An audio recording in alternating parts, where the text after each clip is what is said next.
Hello! Kumusta po kayong lahat? Welcome sa Listener's Organist. Ang topic po natin ngayon ay pagkukumparahin po natin yung smoking tsaka vaping. Paggamit po ng yosi at vape, ano yung pagkakaiba po nila? So, itong dalawa na to, yung smoking tsaka vaping, paninigarilyo at paggamit ng vape, ay dalawang uri ng paraan para yung katawan po natin ay makakuha ng nicotine. Ano po ba itong nicotine? Ang nicotine po ay isang chemical na nakaka-addict. Ibig sabihin, yun po yung nagiging dahilan kung bakit hindi mapigilan ng mga nagyoyosi at nagve-vape ang paggamit po nito. Ang effect ng nicotine, nagpapataas po ng blood pressure, pahihirapan ka niyan na matulog, pagkahilo, sakit ng ulo, sakit ng tiyan, at marami pa pong iba. Dito muna po tayo sa smoking or paninigarilyo.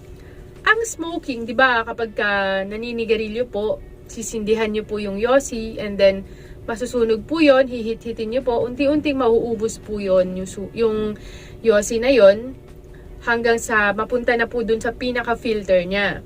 So, yung pagsunog po nung part ng yosi na yon, tinatawag po siyang combustion process. Pagka nasunog po yung part ng yosi na yon, ay magre-release po ng mga harmful chemicals at tar na directly napupunta sa baga po ng nagyoyosi.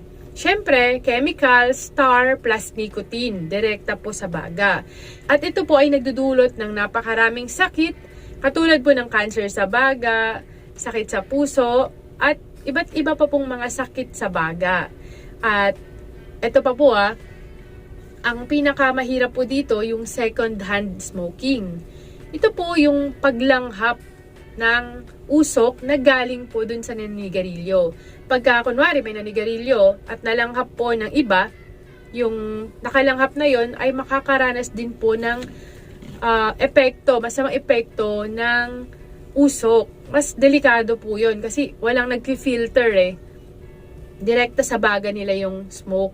Samantalang yung naninigarilyo, kahit paano, may filter po yun. Okay? Dito naman po tayo sa vaping. Okay?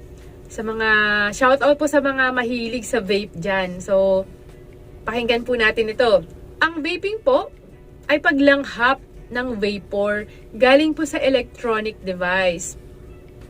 So, once na hinit-hit po ninyo yon, yung vape na yon, iinit po yung liquid po doon na nagko-contain ng nicotine. At yon ay kapag nalanghap po natin yon, direkta po sa bagay natin yung nicotine, pati po yung mga chemicals na naroroon sa vape. Sabi nila, mas delikado daw po yung paninigarilyo kaysa sa vaping.